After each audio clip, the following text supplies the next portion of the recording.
Gambling's been baked into Australian culture for generations. Having a punt with your mates is as normalised today as a beer and a schnitty at the pub. But for a lot of young men in particular, it quickly grows into a monster that destroys lives. Australians lose around $32 billion every year gambling, making us the biggest losers in the world. And the fastest growing element is online sports betting. Research shows that among Australians aged 18 to 34 who bet online, more than 80% are at risk of gambling harm, and about 1 in 4 are already high risk. Mark started betting as a teenager and spent more than a decade trapped in the cycle of chasing his losses, lying to the people he loves, and slowly losing himself, almost costing him everything. Now, 6 years free from gambling, Mark's fighting for systemic change to help others escape harm from this insidious industry. This is Mark Kempster. Welcome to Young Blood, the volunteer video podcast dedicated to young men's mental health. I'm your host, Cal McPherson, and this is a platform for young men and their loved ones to share lived experience stories and show that no matter what you're going through, you're not alone. Suicide is the number one killer of young people, and changing that starts with speaking up. So let's do it. This show touches on some tough topics that may provoke strong emotions. If you find anything in this chat distressing, please do whatever you need to do to look after yourself. Mark, take us through how your journey began with gambling. At an early age started really. So I started gambling as a 15, 16-year-old that I remember doing it regularly. But it was something that probably got a hold of me at a young age. I've always been someone who loved sport, loved footy and cricket, basketball, everything like that. So yeah, look, I remember doing little books for the Melbourne Cup when I was in high school, like early high school and things like that, and getting my mates money to do sweeps and all those type of things that we did. So it was probably something that I enjoyed at the time, and this is early 2000s, so pre any type of gambling apps on phones or even smartphones, really. So, but yeah, like once I got to playing footy at a higher age group, I was playing higher up when I was 15, 16 years old with the men. I saw how much betting was ingrained in the culture, I suppose, of sporting clubs at that time. There was always punters clubs and things like this going on. So kind of thought it was just something that we did as a group of young men at that time, and we'd have a beer and a bet after a game, and it was just part of the cycle, I suppose. So I kind of fell into it that way, and I did enjoy it. Like I really enjoyed watching the horse racing and things like that as well. And then slowly after those first couple of years, it got out of hand pretty quickly once gambling apps became available in Australia, and put me onto a path of addiction for the lasted more than a decade, basically. Yeah. I think that would be the quintessential story for most young men in Australia who've got themselves in trouble with gambling. And one of the most insidious parts of it is really that mateship, it being used as a vehicle for male bonding in particular, that really draws people in. And then it goes from doing it with your mates and not doing much harm and putting on $10 bets to gambling by yourself every day and doing much larger bets and losing a lot and not telling anyone about it.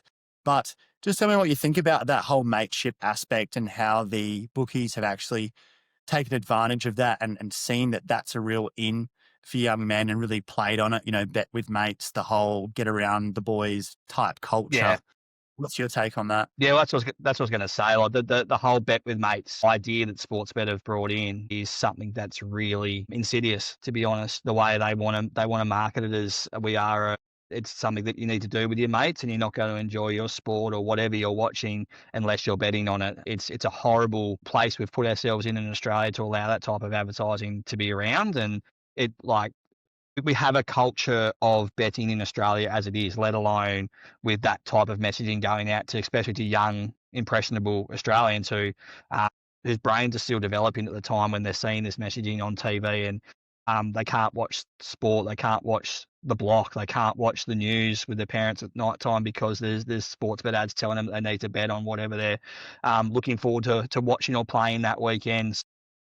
It works. We know it works, and the advertising they're doing they're deliberately using those type of phrases to have this culture of mateship and betting as one thing, and having an intrinsic link between sports and betting in Australia, because we love our sport, and we all have a team of some sort, or majorities have a team across Australia of some sort. So to have that link there, it's a horrible thing they're trying to do to put it in our brains, I suppose.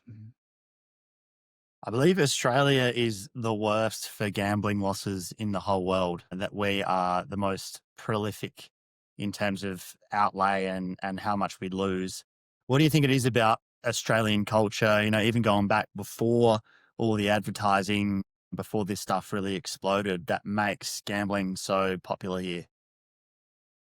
I think we've talked about it as part of our Australian identity that we're a nation that loves a bet. It's happened. We've had a public holiday for a horse race for 150 years. Like we've grown up with this identity that Australia loves sport, and we also love to bet. And I think that's the people I've spoken to around the world. They see us as that type of people because of our love of our sporting culture in Australia. So I think being brought up in it, we've played two up on Anzac Day all the time. We have this idea of the Diggers playing two up over in the trenches in Gallipoli and things along these lines. So it's a national history psyche, I suppose, that it gets passed down from generation to generation, and it's been okay up until the last 15 to 20 years, where we've had this proliferation of sports betting companies coming about in around the world, and particularly in Australia because of the way our regulations are set up. Once we've had this influx of betting companies come into Australia, and they've seen that they can really bounce off the idea of our love of sport to try and make as much money as possible. It's snowballed into this huge issue we now have in Australia, where you're right, we're the biggest losers in the world, and it's not even close. By per capita, no one comes close to the amount of money we lose in Australia. It's shocking when you go look at some of the stats. And anyone who's listened to this podcast, if you want to know more about it, there's plenty of good articles online which will tell you how much money we lose. So, it's shocking to the place we've got to be honest. Tell me a bit more about your story. When did it stop being fun for you? Pretty early on, like I thought I had a problem pretty early on in the time I was betting. So as I mentioned earlier, started betting as a 15, 16-year-old. I thought I had it under control, and I probably did have it under control for a little bit, because before we were obviously betting on our phones. You had to physically go up to the TAB or the pub to put a bet on. So it was harder for me to do. Obviously, I was young, didn't have a car, all that type of stuff. So I would have to get there myself. So that was controllable. But probably from 20 onwards, 20 till I was about 30. It got out of hand pretty quickly. It went from something that I would do with my mates to something I would do every Saturday, whether I was with mates or not, to something I would do every Wednesday and Saturday, and just continued to snowball from there to the point where I was betting every day. I was betting during my lunch breaks. I was betting after work. I was betting at night time in my room with my partner. It's because the problem we have now is we have casinos and sports books in our pockets. We can put a bet on within 20 seconds without even thinking about it. And so, the last probably 5 to 6 years of my addiction, I knew I had a serious problem, and it was something that I kind of resigned myself to the fact that it was just going to be me. I felt so broken and destroyed by it, but also not wanting to tell anyone around me at the time how bad I was traveling because of a fear of losing people out of my life. So I hid it for the last 5 to 6 years of my addiction. It almost ruined me. It almost cost me everything I love in my life. And until the point where I didn't choose to stop betting. I got found out in the end what was going on, and my partner put it on me to get right, and we can obviously go into that as well if you'd like me to. But it was just to the point where I completely changed the person. I went from a really sporty, fun-loving, happy person to be around to a really angry, vindictive person who just wanted to make everyone else feel probably as crap as I felt in myself at the time. It was the worst times of my life, and to the point where it almost completely broke me. And typical of every kind of addiction, where it gets to a point where you don't enjoy anything else in life. Everything is predicated around the next bet, and pretty soon trying to track back the losses and the hole you're in, and the hole gets deeper, and then you're keeping it to yourself. So you've got immense guilt, but at the same time, you can't stop. I think one of the things that strikes me about gambling versus other addictions is, while you're in it, it seems like the only answer is more gambling. Unlike a drug addiction, or if you're an alcoholic or a sex addict or whatever else it might be, well, first of all, I need to stop doing whatever that is. But with gambling, I think punters get themselves in such a hole, and that they see the only way out of that is my big win. I have to keep going until I can somehow track it back. And then you're delusional as well, and actually think that you can do that, and actually think if you did that, that you would stop. Yeah, 100%. And that's the mindset I got myself into as well. It didn't matter if I actually won money. It was never enough, because I'd be like, oh, but I still lost this other amount of money last weekend. I need to make that back. And even though I'm ahead today, I need to keep chasing what I lost previously. And then you end up giving all that money back and more on top of that. Yeah, like it's like any other addiction. It's once it takes over, that with that dopamine effect in your brain, that it doesn't allow you to think rationally at all, logically, as you said. And it's just the continually trying to chase the wins, or then end up chasing losses, that kills people in the end, really. What happened to you psychologically, man? That's a long time to be in the grip of that, especially by yourself, and the fact that you can hide it because it's not like ice or whatever. You can do it without people finding out about it until it gets to such a destructive point. What was it like to be you for those years? The worst years of my life. Like, I looking back on it now, I was just a shell of a human being, and I was such an angry person. It turned me into just this horrible person to be around. Like, I was never like an abusive person to my partner or anything like that. I was just an asshole. Like, I was just I wanted everyone to make them feel as bad as I felt, because every day I'd wake up and I'd have to lie to people about why I had no money. I'd have to lie to my partner about why I needed to borrow money. I have to lie to my family about why I needed to borrow money, and trying to cover your whole life in a lie on top of a lie on top of a lie on top of a lie every day. Like, it takes this huge toll on you. And when you're going through it by yourself, and again, I was still stupidly didn't want to talk to anyone about it, because I was so terrified about what was going to happen if I told anybody, and the people I would lose out of my life if I did tell anybody, that I hid it for so long. And like, I stopped playing sports. I probably pulled myself away from a lot of from some really good friendship groups I had at the time. I put on a lot of weight. Like, I was high 80 kilos when I stopped playing footy, and I ended up being 120 odd kilos by the time I stopped gambling, just because I would go and I'd lose money, and then I'd feel shit about that, so I'd go and eat horribly. Or I would only have not much money left, so I'd go and have to buy cheap things from a takeaway shop or a McDonald's to try and fill me up a little bit, because I couldn't afford to go and buy proper nice food or anything like to eat at home. So, like, it took a physical effect, a mental effect on me. Honestly, nearly broke me. Like, by the end of it, if it didn't come out, I was kind of resigned to the fact that it was going to kill me at some stage, and that was just who I was. Like, I was never suicidal during the time I was gambling, but I always had the thought in the back of my head that this is just who I am. I can't change who I am now. It's got too much of a grip on me. It's probably going to kill me at some stage, and I'm just going to drive into the skid and keep going and see how long I can go for, basically. And we know that gambling has a particularly strong link to suicide, and someone with your kind of experience can understand why. Because, as I mentioned before, with those other addictions where you need to stop, and if you stop, then you can start building your way back to a normal life. With gambling, of course, you dig yourself such a serious hole financially that even if you're able to beat the addiction or come out of the acute part of the addiction and stop gambling, you're then in massive debt, potentially owe people money.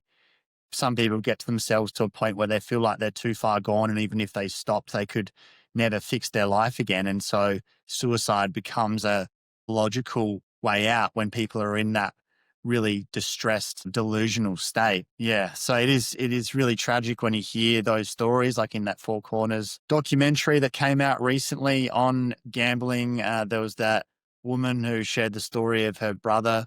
And I've heard many Yeah. others where, like you, it's a secret. They get themselves in a massive hole. There's so much shame and guilt. And they think, like, either I have to win this back somehow, or I can't ever come back from this. Such a difficult spot to be in. Yeah, like and I was in that meeting at Parliament that day, and I've done a lot of work with the lady who spoke that day. We worked together on a lot of things, and I've heard her story about her brother. Unfortunately, not unfortunately, I feel really privileged, but I got to read his suicide note that she showed me and things along these lines about how addicted he became to gambling and how trapped he felt by the industry with the way he just felt he could never escape it with where we are in Australia, with how much he had to see it every day, how much it's pushed on him. Some of the things that the industry and some companies in particular did to him, and the way they would never let him out of his addiction is criminal, to be honest, the way they treated him. And he's the perfect example of what goes on with hundreds and hundreds of people in Australia every day. We are losing people every day to this addiction. And you are completely right in what you say. It's such a silent addiction. It's not something that you can sit there and see someone change physically like you can with alcohol or ice or any other type of drug, that you see a physical change in someone. It is such an internal addiction and an internal battle that people go through. And a lot of the time people don't know you're going through that battle until you're not with us anymore. And yeah, if anyone hasn't seen the Four Corners documentary, it's in particular that last part on the documentary where she speaks in Parliament. It's horrible to hear, but it's important to hear as well because it's a huge issue in this country at the moment. You don't see those physical changes as much. Well, you did in your case with the weight gain, but certainly the changes in disposition and the kind of person that someone is, something to probably keep an eye on for family or loved ones. If someone in your life is changing noticeably and you know that that's something that they're into, or suspect that it could be, that could actually be the reason for someone being dissociated or really detached or withdrawn, or it seems like they don't enjoy what they used to do, or they're anxious, or they're not talking about whatever it might be, there's a possibility that it could be that. I don't know if you've got the numbers, Mark, on how many young men in particular are actually betting on online gambling apps, or if there's like a rough percentage, but God, it does seem very pervasive in Yeah. our culture. And It, there must be a whole lot of people out there who aren't being counted as gambling addicts or problem gamblers because, like you've said, most people feel immense shame and guilt and have hope that they're going to be able to get themselves out of it. So they're not admitting to that. So I think that we could yeah. be in a situation where we're actually seeing the tip of the iceberg, and the reality of the picture is actually much worse than we think it is. We're on an epidemic style crest of a wave, mate, at the moment with where this addiction will end up. Like the number is 100% underreported because I know for a fact, and I've been something that I've advocated a lot about is trying to get gambling actually added to people's death certificates if they do die, and leave it in suicide notes that this is the reason that I'm dying. We don't have that in this country at the moment. It just says that it's suicide and not saying what the suicide was related to. So we don't actually have a proper figure on A, how many people we're losing, but B, how many people are actually struggling with it around Australia. Like there's recent data that's come out that shows that there's more people under 18 who are betting every weekend than they are playing local sports these days. That because of the ease of access, because of the lack of regulation, they're having their older mates or their older brothers and sisters sign them up and using it with their group of mates on the weekend instead of actually going to play sports. So that's just like a shocking number to think about, that there's more people doing that these days than there's actually playing sport. And yeah, like I can't. You can't state enough how big an issue this is. Like every time I speak on this topic, it doesn't matter if it's with someone like you, mate, or it's on ABC Radio, or I've been on the project, or things like this in the past, and the amount of emails and texts or family members that call me or email me the next day or hit me up on socials the next day saying their family's got an issue. Like it is such a big issue we're going to be facing over the next 10 years, and unless we hopefully do something about it. Tell me about some of those families and individuals that do reach out to you and what they say about what they're going through, and what you're able to do for them.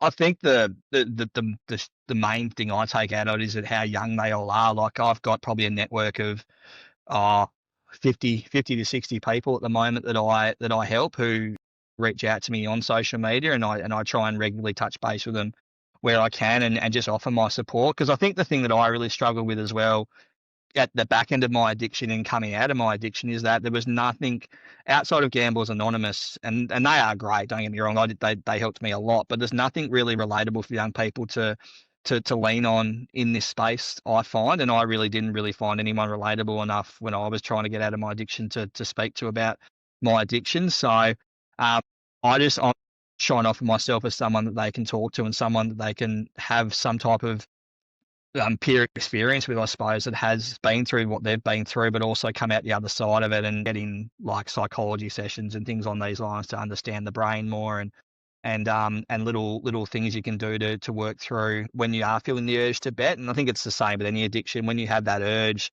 I think the research shows that it takes about 20 to 30 minutes for that urge to go away. So trying to explain to families who are supporting people or people who are supporting themselves that to try and use that time to retrain your brain train that urge to be something else. So whether it's, for me, like I was a very sporty person before I put on my weight, and after my addiction, I came out of my addiction, I took up my running again because I enjoy running. So I tried to retrain my brain to, every time I felt the urge to bet, I'd chuck my runners on and go for a run, whether it was for 20 minutes or half an hour, or at the moment I'm back up to doing 10, 15 Ks, which is nice. But like things like that, just to try and change that urge to gamble to something else, which is something I really push on to people who do contact me. But it's literally just about having the support, having a support network for people to reach out to is the main thing I really try and offer to someone. So it sounds like there's an opportunity there, Mark, potentially to do workshops around the country or become a service with yourself and others who've had similar experiences that could go and deliver that kind of assistance. Is that something that you're thinking about? It is. Like I'm lucky now because I've done a lot of advocacy work. I do work part-time at the Alliance of Gambling Reform now, and they're a non-for-profit who do help in this space. They help across a lot of different areas of gambling addiction and gambling reform advocacy. And we are hopefully going to work on something like that, and also working with some universities and places like that to try and get some type of program that we could roll out across Australia, because it's a national issue, and really targeting local community clubs where addictions normally start. As I said at the start of our chat today, that my addiction started at a local sporting club, and it was nothing to do with them, but just having people understand the having gambling in your club and having it so normalised can affect people that you're not even aware of down the road, and trying to break that, I suppose, cycle around those type of things. So it's definitely something I'd love to do.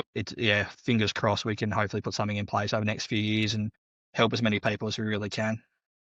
The counter argument for this is, well, it's the same as drugs and alcohol, particularly alcohol and smoking, I guess, as well, because we know it's bad for you, but it's legal and people can make their own decisions, and adults should be able to have a bet if they want to have a bet, just like they can have a drink, just like they can have a smoke. So I've got my own retort to that. What's your response when you get that?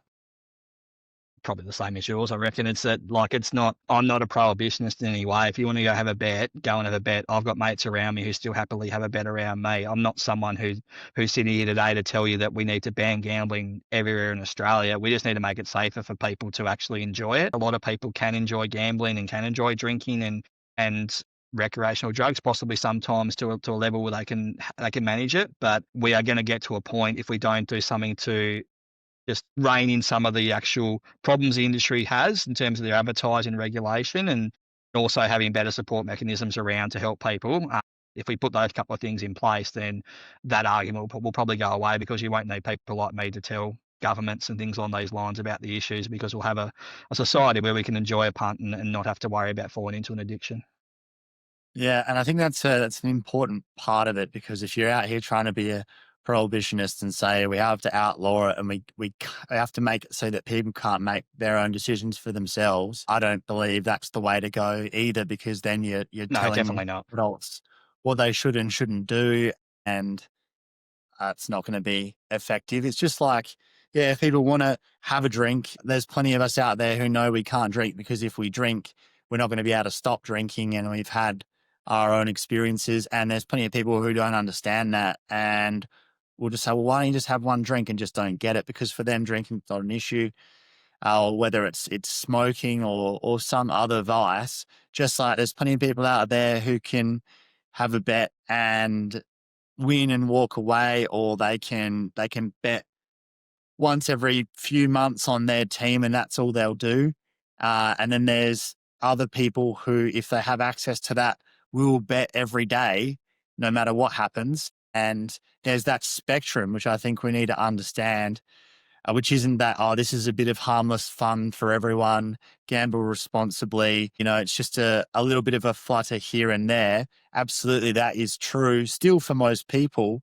But I think the amount of people where that's not the case is probably a lot higher than we think it is, because of the reasons we've already spoken about. And the harm that can come out of that is beyond what we're currently giving it credit for.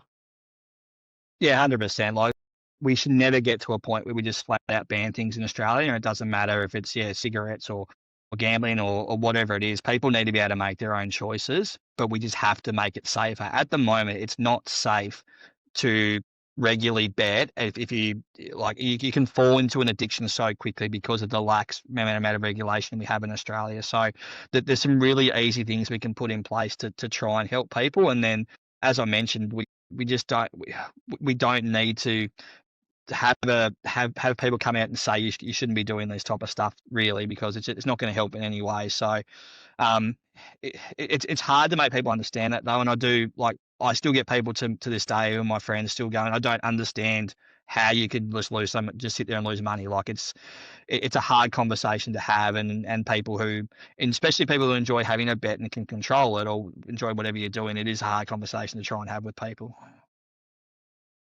Yeah, but I think that's why it's important for people to share their stories and to show that, it's not like people who are getting sucked into this are idiots who have no idea of the dangers of it. I mean, there's plenty of intelligent people out there who you'd never imagine would do something which objectively you'd look at it and be like, well, it's rigged for you to lose. The more you put into it, the more you're going to lose. You'd have to be an absolute fool to keep doing that. But that's disregarding the addiction and the illness where people become so compulsive and they can't stop doing it, even though logically they know it doesn't make sense, because it's not, when you're talking about addiction at that level, it's not a logical thing. It's not about, oh, how can you just sit there and be so irrational? The whole point is it is irrational. No one chooses a life of an addiction. It's something that creeps up on people to a point. Most of the time when people realize they've got an addiction, it's probably at a point where they can't stop straight away and with what they're doing. So having these, and my money's never coming back. I don't do this type of thing because I want to blame people or I want to try and bring my money back and take legal action against people for things that have happened to me. I'm doing this because I want people to be able to openly be able to talk about an addiction with their families and friends, and know that it's no different to any other addiction anyone's been through, and we can have conversations about how you're going through things and how you're feeling about your gambling at the time. And then also I speak out about it because I just want it to be safer for people to not fall into the traps. And if I can, hopefully with my role with the Alliance now, to get some governments to understand the actual issues we're facing from a lived experience level, then I can hopefully put things in place so it'll help, for the next 20, 30, 40, 50 years, fingers crossed. Yeah, it's very admirable, the work that you're doing. We're bouncing around a lot here, but just tell us a bit more about whether you got yourself in debt, how bad it got, and then how you were able to get yourself out of that spot and be here today.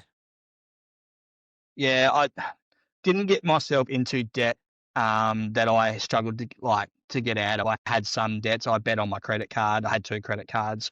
One that I actually forgot about I had, and that was just like my brain function towards the end of my addiction. That last 18 months, there's things in my life that I don't remember doing at the time, and I don't remember getting this credit card out. So I had 2 credit cards I bet on, which had some debt I had to pay off. But the main thing that really affected me, didn't borrow money off for like that I owed money to friends or family or anything like that. But because I was betting during COVID and things along these lines, we had access to superannuation. So I lied about why I needed to access my super at the time and access a significant amount of superannuation money out of my super. And that's obviously going to affect me in 20, 30, 40 years when I hopefully retire, which I'm trying to work back now. So it's had this huge effect in that way. on me. And I was lucky that my partner and I had separate finances the whole time I was gambling, and which is a blessing now. Like we never really wanted to put our money together. We were happy just to have our own stuff going on at the time. So didn't actually take a lot of money out of our own savings as well, which was good. But I didn't have a dollar to my name the day I stopped gambling. I lost. I had a redundancy payout of about 20 grand in there as well that I lost during the time. Overall, I've probably lost in excess of $100,000 I can easily account for, and it's probably more with the amount of money that I gave back to money I actually won and then gave back on the punt at the time. So yeah, I am one of the lucky ones who hasn't like had to live with the debt on top of my head once I got out of it. But it's the amount of people that come out with it and who borrow money for the wrong people or end up in a spot where they can never really recover. It's like I'm the smaller percentage of people when they come out of addiction for gambling. How did you stop the behavior? It wasn't by choice, as I said. So, like, it was AFL Grand Final 2020. So it was the COVID Grand Final up in Brisbane. It was Cox Plate Day that day because the Grand Final got put back for 6-8 weeks because of COVID. So I'm in Tassie.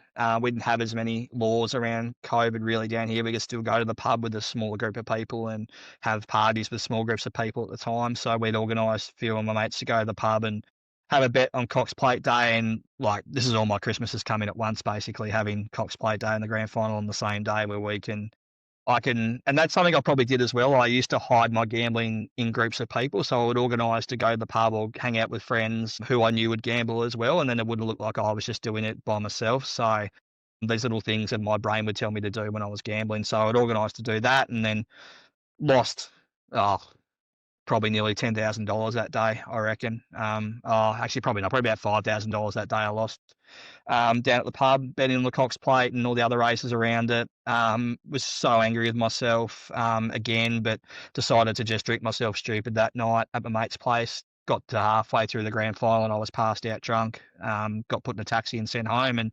And by this time, my partner, who I'm still with now, like, she's been an absolute rock for the last 15 years, but like she was at the point where she was ready to leave me. She hadn't told me that at the time, but she's told me this now, that she was ready to leave me. And she had no idea why I'd turned into this person. She didn't know whether I was drinking or taking drugs or cheating on her or whatever it was, that I was such a distant, moody arsehole to be around.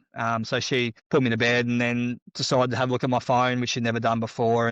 Checked my bank account to see what was going on, and then she saw how much money I'd lost that day, and she scrolled back through 12 months worth of transactions and saw that it was probably $25,000 in that 12 months that I lost to gambling. And then all the, I suppose the smashing glass effect went off in her head, and this is why everything's been going on with me at the time. So it got put on me the next day. I had a 2-year-old son at the time, and put on me that I need to get myself right, otherwise things would be changing. She wasn't going to guarantee she was going to hang around. She'd see how it went. And then that was the catalyst for me. Like, once it got put on me that I could lose my son and my partner out of my life, and it's really hard to try and understand. Like, I knew that, but I still couldn't do anything about it until it was physically like told to me in my face that this is what is going to happen if you don't change. And because I was so secretive about the whole thing. So, then went cold turkey, called Gamblers Anonymous that night, got my whole family and a couple of my best mates around the next day and told them what was going on, which was the hardest thing I've had to do. And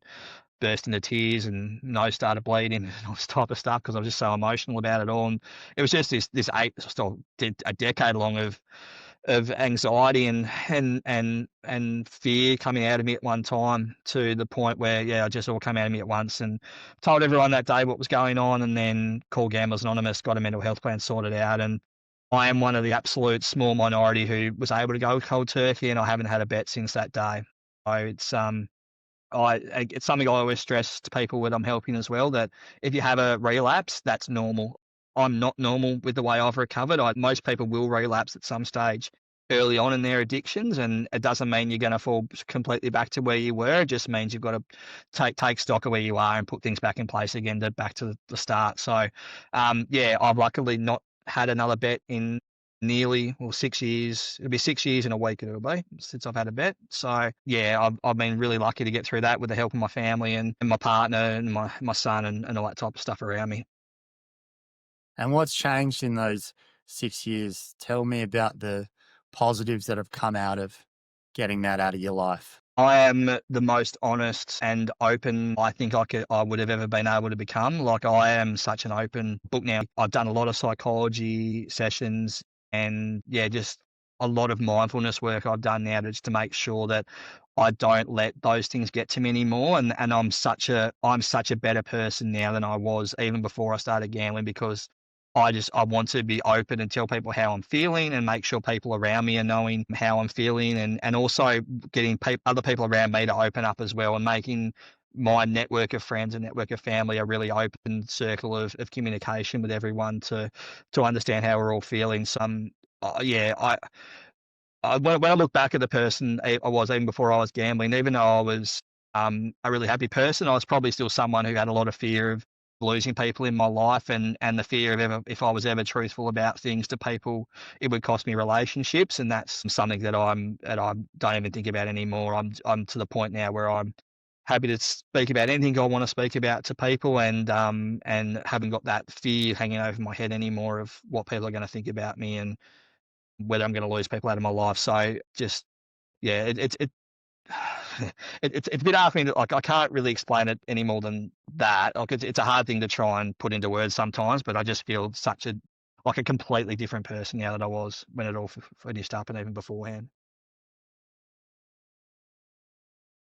Well, it's a credit to you, mate. Anyone who can beat an addiction like that is a very strong person, especially white knuckling it and essentially getting yourself out of it by yourself, obviously with the support of your family. But being able to do that takes a tremendous amount, and you should really pat yourself on the back for that. I know you don't need to, because the result is you live the kind of life you want to live, and you still have your partner and your family and your child and everything that you would have lost if you kept on down that road. So that's obviously reward enough. This is all based around dopamine, of course. When you actually strip it back to brass tacks, what's happening for gambling addicts and what's happening in the brain is the same as other addictions. And we've got our dopamine release system because it's what gets us up out of bed in the morning and makes us go and do what we need to do to stay alive and progress. And that's obviously essential to our functioning. And then gambling hijacks that system with incredibly high levels of stimulation. And in a similar way to if you had a drug addiction and then you're hitting dopamine and serotonin highs that are X what you're supposed to have on a daily basis. Someone who's doing that for years and years and years, I think could find it pretty hard to feel happy or feel emotions or feel excited. Did you notice that it took a while to come back to baseline where you'd have sort of normal emotional regulation? It took me a good probably 18 months, I reckon, to get out of that kind of headspace. It's slowly worked my way off, but there was times, yeah, 18 months, even maybe 2 years down the road, where I was still having that type of like just this rush of feeling, I suppose, that I used to get with dopamine, the dopamine response in my body, and was little things. If I was getting stressed, sometimes it would come back up again, or things along those lines. And um, yeah, it's crazy how much dopamine, I suppose, can really take over your brain function. Like, to there's times that, and I think I said it before, like, there's times at the end of my addiction, the dopamine effect that I was chasing had so much an effect on me that I was just everything else around me was a blur. Like, I don't remember being at friends' weddings, and I don't remember, like, I don't remember being in hospital when my son was born. And that's something that's probably the main part of my recovery with it now. That when the one thing I think about that I really, really struggle with, and that's something I'm gonna have to explain to him at some stage of his life, that I don't have any real recollection of the first 2 years of his life, because of the way the dopamine affected me at the time, and probably the first 18 months after it was as well. So yeah, it took a long time to recover, and yeah, it still pops up every now and then at the moment, but it's something that it's rare and that it happens, but it did take a long time to get over it.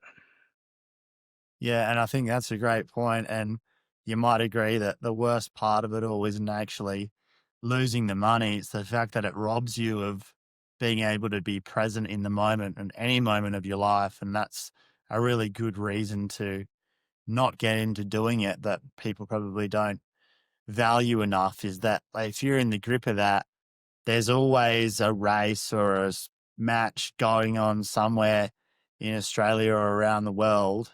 And that means as long as you've got that casino in your pocket and you can put a bet on whenever you want to, that means that you can't be present ever wherever you are. And then you end up feeling like totally distanced and detached and like you're not part of whatever it is. And then you don't have memories of it.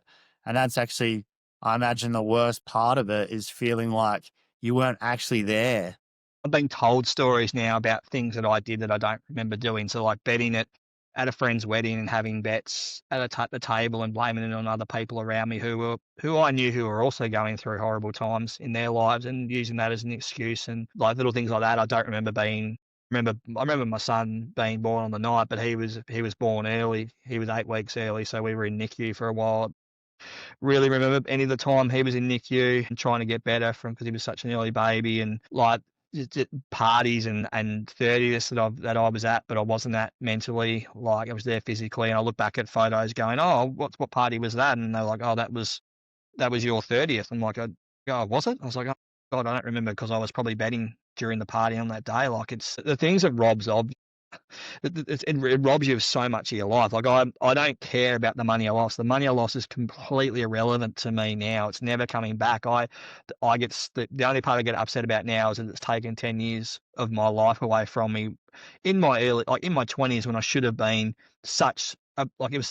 we all know they're such formative years of someone's life, and you go through so many milestones in your 20s really, and to not have a great recollection of my 20s now, and like I love my life now, but I would have loved to have had gone back and been able to be more present at all these things that I was a complete robot at. Yeah, I think that point needs to be hammered home harder by people who've been through it, are talking about young men in particular from teenagers up until their 30s and beyond, talking about that piece of like, this will take the present moment from you. You know, you potentially are going to miss all the great times that happen throughout your life. Don't underestimate that you could essentially miss all those because you'll be too busy staring at your phone, wondering if number 6 is going to fucking get up at Flemington or whatever.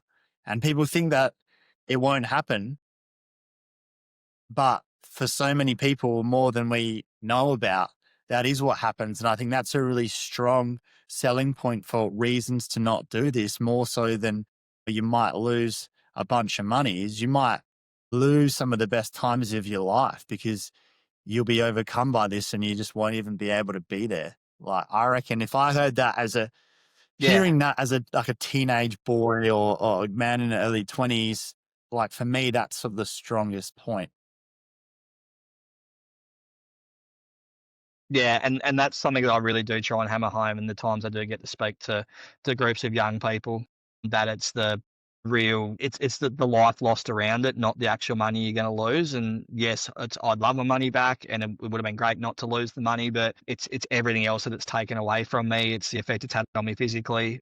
I love sport. I don't play sport anymore because my knee's shot because I put on so much weight and I just ruined my knee. Like it's just like I've gone back to doing running and things like that now, but I've got to manage that. Like I can't do everything I want to do anymore, and that's not because I lost money, because I was so taken out of my own life at the time. It cost me so much around me, and yeah, it's something we don't talk about enough. It's the everything else that happens outside of an addiction that then catches up with you down the road, and it's people go to jail because they are trying to support their habits, which we saw in Four Corners, by stealing people's money or stealing from clients or things along those lines. But it doesn't just affect those people; it affects the families that have been taken from and the money being taken from. It affects your family because you're not going to be around for that much, all those type of things. So like it's that there's so many other flow-off effects from not just from losing your money that it actually takes from your life when you go through this type of thing.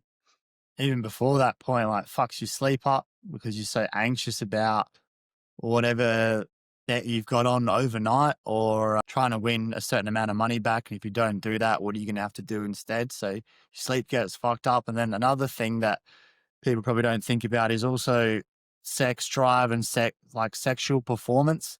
Because just in the same way as your sexual performance can get totally corrupted by people who have porn addictions because of the stimulus, because of the over sensitization to dopamine, that can actually happen from gambling as well, because your brain's so overstimulated by gambling all the time that sex or normal sexual relationships don't stimulate you anymore. So some men find they can't even get erections anymore, not because they're not attracted to their partner or whatever, but because they're gambling so much, their brain isn't functioning the way it should be. So I think, these sorts of things is what we could be talking about.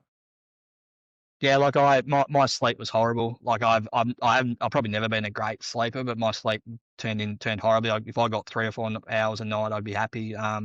Like that affected me the next day. It affected me trying to be present in other things I was doing because I was so tired.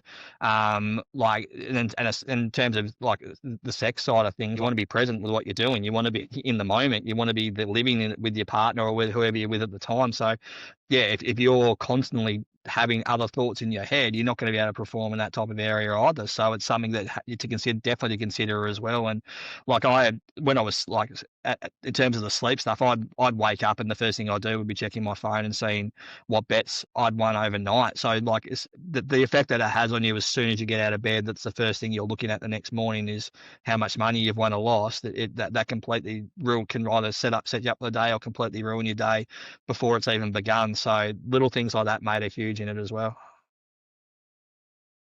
Tell me about the sense of freedom that you live with now. It's awesome. I've never felt better in my life as the way I do now. I feel like I don't have to hide anything anymore from anyone. I'm really content in the person I am, and that's a really freeing thing to not have to really worry about.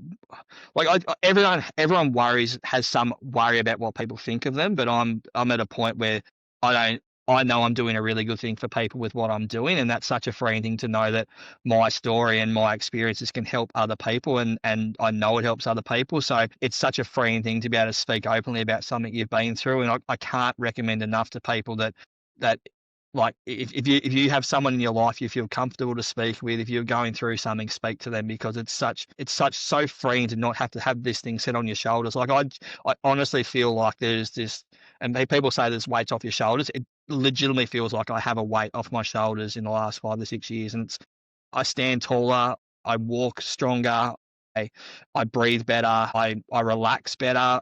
And that's the other thing. Like when I was gambling and I was trying to relax at home, even I was just playing PlayStation or I was having a beer with a mate, I wasn't relaxed. I was on edge the whole time. So it's so freeing having to sit there and go, I can be in this moment. I don't have to worry about anything that's going on around me. I can completely invest in my time into what these people are talking to me about. And I felt like I've learnt more. I've learnt so many things in the last 6 years that I wouldn't have learnt even before I was gambling, because I am I'm so just free and available and in the moment with everything I do now.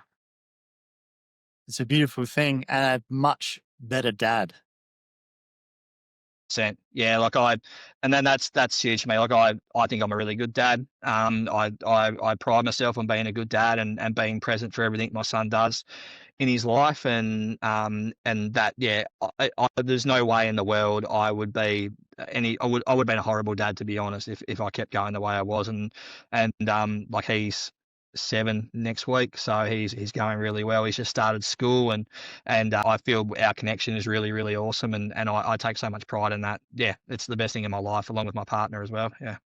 That's so good, man. And you really should be so proud of yourself, and with a full understanding of just how destructive and terrible the alternative would have been if you didn't pull up when you did. So it's so good that you did, because the flow on effect to your friends and family and for your own life and your one experience here on earth is just so immense. How do we make gambling safer here in Australia? What are some simple things that could change, that would make a difference when we're not talking about prohibition, we're talking about making it safer? What are those key things that you're arguing for? So the main things I argue for, and if you want to see, I'll talk a little bit about it now. I don't want to weigh people with too much of the political stuff, but if you want to have a look at it, the Alliance of Gambling Reform's website is really awesome. It'll give you some ideas on what we're advocating for.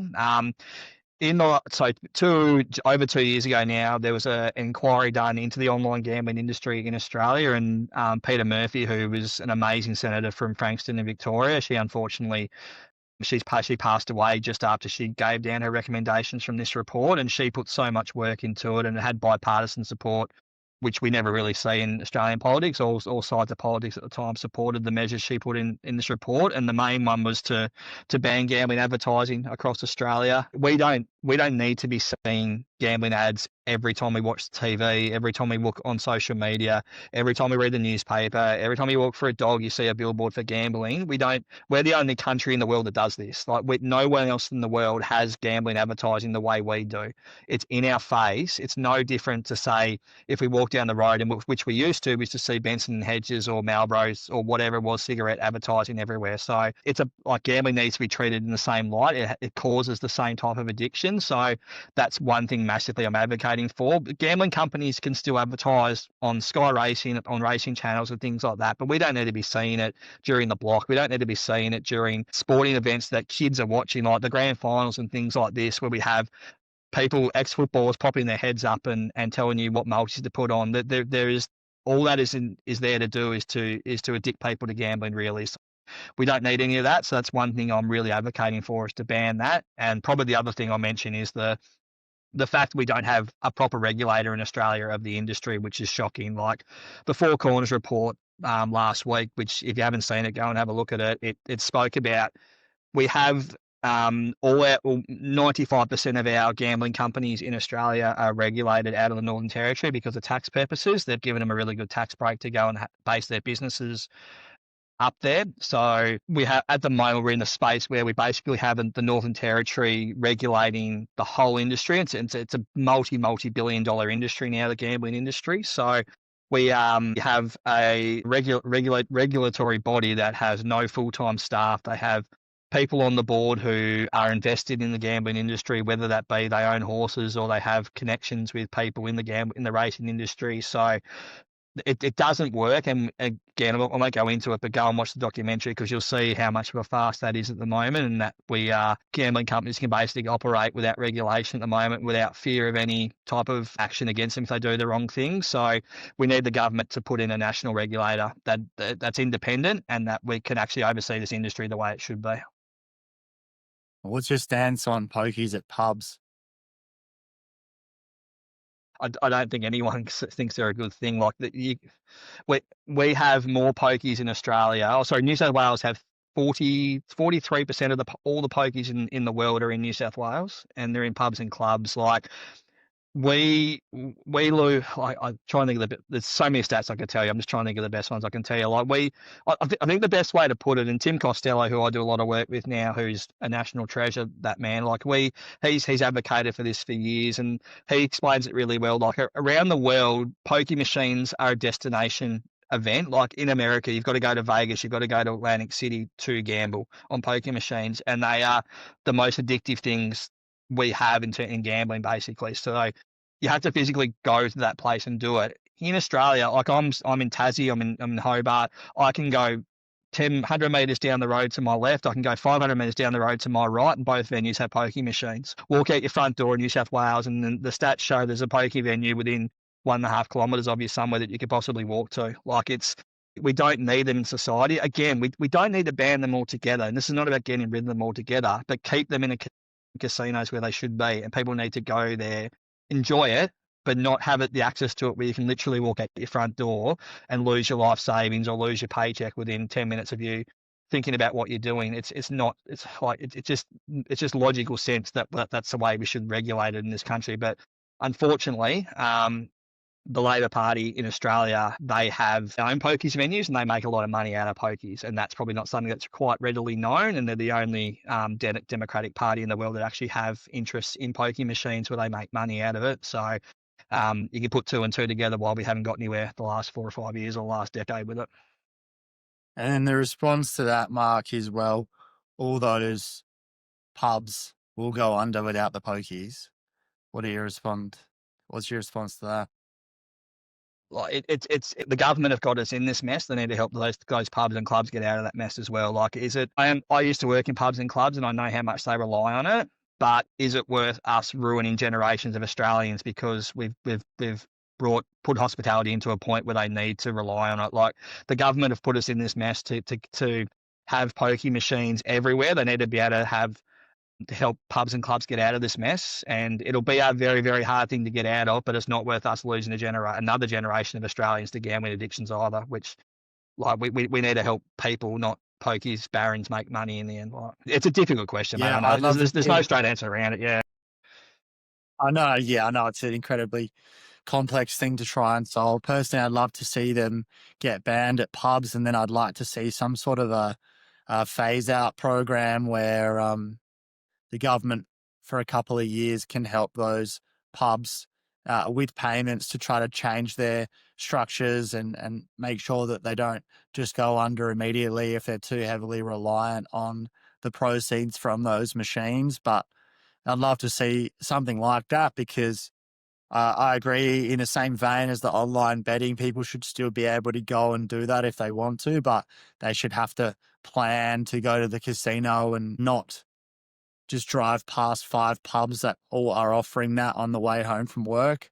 Like, just it's so pervasive. And if you're someone who gets triggered by seeing those signs, or when you see the green TAB sign and every time you go somewhere, you're seeing it a handful of times, what hope do you really have? And those are things that we could pretty easily change. So I would really like to see that too. But what's obvious from that Four Corners documentary and speaking to you and reading about the topic is just how much politics is in bed with gambling in this country, and that don't want to quite say corruption, but certainly the reliance and the quid pro quo, the quid pro quo, yeah, the quid pro quo Yeah, there, you're right. Yeah. is going to make things difficult to change, and an explanation as to why we're still in this situation. It's just getting worse. And it's like, how bad is it going to have to get? How visible is it going to have to get before we care enough to do something about it when there's so much money involved?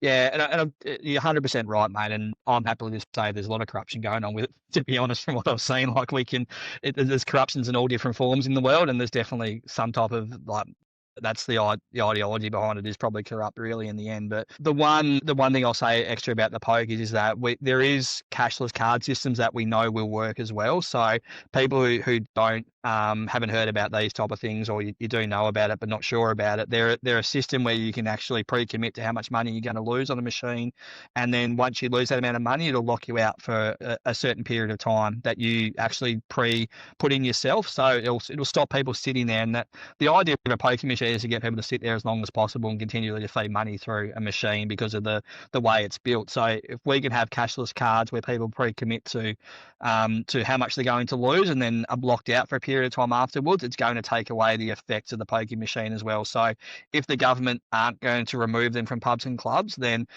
that is an absolute necessity we need to put in place to stop the cycle of people sitting there for 12, 16 hours putting money through a machine and turns them into robots. It'll stop that type of thing happening. So that's an easy thing they could put in place, but something they won't put in place at the moment because of the quid pro quo, as you said before, mate, of what's going on everywhere else around it. So.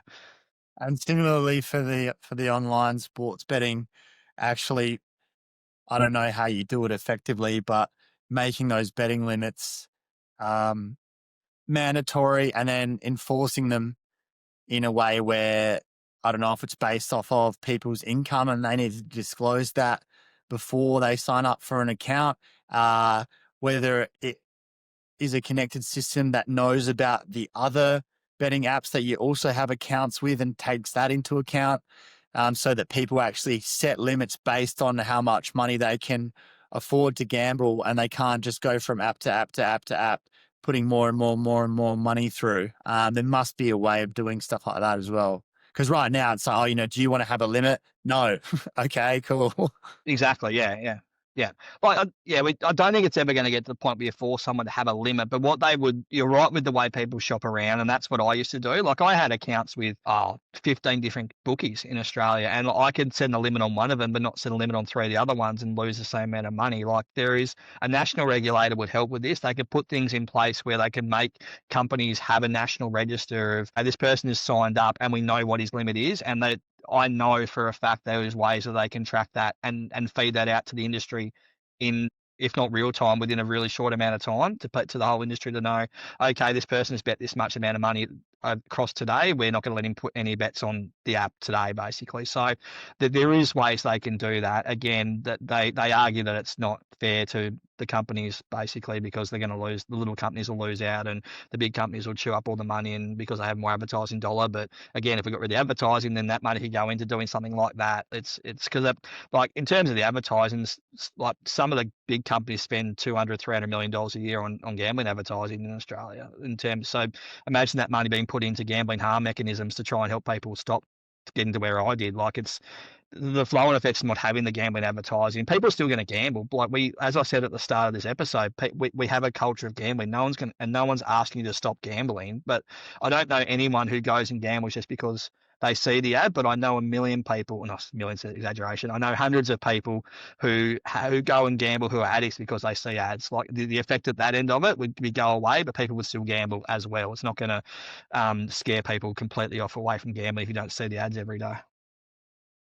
Yeah, it's for those people who've already got the established habit. They've already got the established habit, and then seeing the ad, or seeing a sign or whatever it is, it sets that off, and then that dopamine response in the head goes off, and then before you know it, you're making that decision, and that's really what it's doing. That people who haven't had that experience don't understand. One thing that I think would be good to finish on for people who think they might have an issue themselves or a loved one who does. I know it's not perfect, but BetStop is a very useful, especially for people who are really having an issue with online gambling with sports and losing more than they think they should be. Can you just tell us about how that works and how you can get onto it? Yeah, so like in as much as I've potted the government today and not doing anything, BetStop is one thing they actually have done in the last couple of years, which is really good and it does work to a sense. So BetStop basically allows you to sign up to it. If you think you have an issue, you can go onto the website and you can pick an amount of time. Like I've chosen to ban myself indefinitely from gambling apps for the rest of my life because I never want to do it again. But you can go onto BetStop and choose to actually bar yourself from being able to hold an account with any online gambling company in Australia, and also banning yourself from receiving any type of inducement or promotional emails from the companies as well. So you can sign up for a month, for 6 months, for 12 months, for 2 years, or indefinitely, like I have. And that once you do that, it gets sent out to all the companies, and they will be they are supposed to be charged basically if they do contact you in any way. Pardon me. After that, And yeah, it's a really it good thing makes they've it so done. that when Yeah, if you then try to sign up for one after you put yourself on that register, it won't allow you to do so. So I think exactly it's a right. really Yeah. good thing if you're in a place where that's become a problem for you and you're serious about it. When you're in that moment where you've just had another loss and you're feeling bad about yourself and you really want to do something about it, the best thing you could do would be to go and put yourself on that register, because then you kind of take the decision out of your hands after that point. Yeah, and the good thing with BetStop is you can do that yourself, or if you have someone you do confide in, you can put them down as a sponsor for you as well. So if you decide to ever unlock yourself from BetStop, they would get an email beforehand as well, and they would say, "Hey, this person's trying to get out of it." And sometimes that's a really good thing to have in place, having that backstop there who can go, "Hang on, what are you doing, Mark? Why are you trying to unlock it?" And you might be at a point where you need to talk to someone anyway, so we'll promote the conversation with the person as well. But it is really good. It's worth checking out. If you are thinking about you think you do have a bit of a problem, go and have a look at the website tonight. And it's a very easy website to sign up to as well. There's not a lot of things you need to put in it to actually to bar yourself from these companies if you want to. And it can still be confidential as well. Can be confidential, yep. So you don't need to put someone down. You can do it yourself. No one else needs to know at all. So that's a really important thing. And down the road, if you want to add someone else, you can do that type of thing as well. Yeah, I will put that in the show notes. Mark, thank you, mate, for sharing your story and for all the advocacy work you do. You know, there's no impetus on you to be out there trying to fight the good fight and make something happen with all this.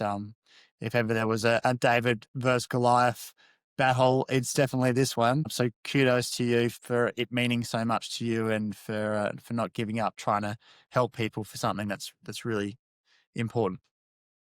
No, I appreciate it, mate. I really appreciate having me on. I love talking about it. It was a horrible time in my life, but yeah, anytime I can talk about it, I will, because I know it helps people. And yeah, if you are struggling, reach out to someone. If you haven't got anyone to reach out to, I'm more than happy for you to hit me up on any socials. I've got all my channels open. So if you want to ask for advice or you need some help, just shoot me a message and I'll send you in the right direction. Thanks, mate. Thank you.